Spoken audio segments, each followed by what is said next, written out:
मेरी सास बहुत बुजुर्ग हो चुकी थी। वो बहुत कमजोर भी थी, इसलिए चलते वक्त दीवार का सहारा लिया करती थी।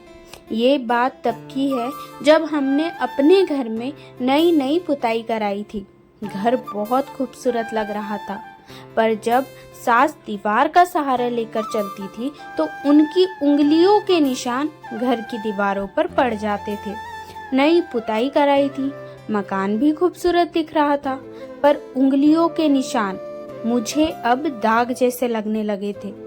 मैं एक दिन गुस्सा करते हुए अपने पति से बोली, बिना दीवार पकड़े भी तो चला जा सकता है ना, तो अम्मा से बोलिए ना बिना दीवार पकड़े हुए चले।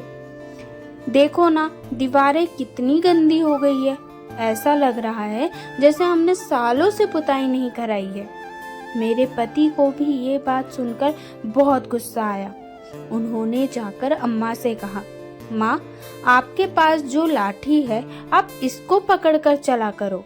दीवारों पर आपकी उंगलियों के निशान पड़ जाते हैं, जिससे दीवारें गंदी हो जाती है।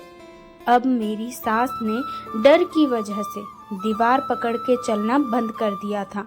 उन्हें पता था कि वो दीवार पकड़कर चलेंगे तो दीवार गंदी होगी और बेटा बहू गुस्सा करेंगे।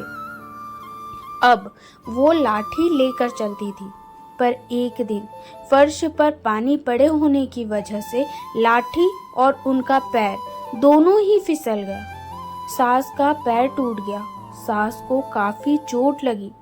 1-1.5 महीने बिस्तर पर पड़े रहने के बाद अब मेरी सास इस दुनिया से अलविदा कह चुकी थी। जाने क्यों सास के जाने के बाद मुझे ऐसा लग रहा था कि मैंने बहुत गलती कर दी।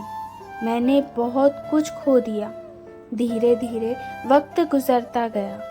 अब वो वक्त आ चुका था जब मैं स्वयं 80 साल की हो चुकी थी।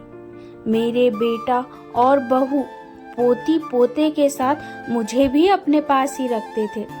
अब मैं स्वयं उस उम्र में थी जब मुझसे ही दीवार पकड़े बिना नहीं चला जाता था, पर मैं उसे दीवार को पकड़कर चलने से डर रही थी।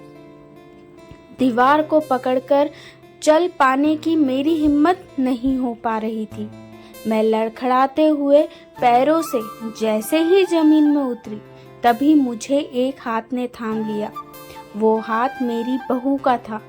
मुझे मेरी बहू ने सहारा देकर पकड़ रखा था। मुझे मेरी बहू ने सहारा देकर बाथरूम तक पहुंचाया था। मुझे मेरी बहू सहारा देकर चारपाई तक लेकर आई।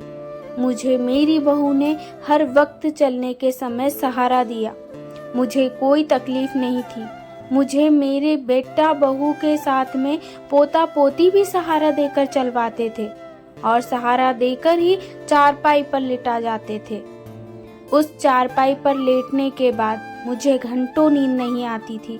मैं सोचा करती थी कि आखिर जब मेरी उम्र ये सब करने की थी मेरी सास के साथ, तो मैंने ये सब ना करके उन्हें लाठी पकड़ा दी। काश मैंने भी उनका हाथ थामा होता। लाठी की जगह पर उनके हाथों में मेरा हाथ होता तो वो और कुछ दिन जी लेती।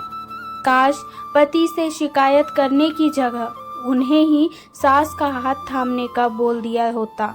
सच कहूँ तो मैं चारपाई पर लेटे लेटे घंटों रोती भी थी और सोचती थी कि काश एक बार वो दौर वापस आ जाता।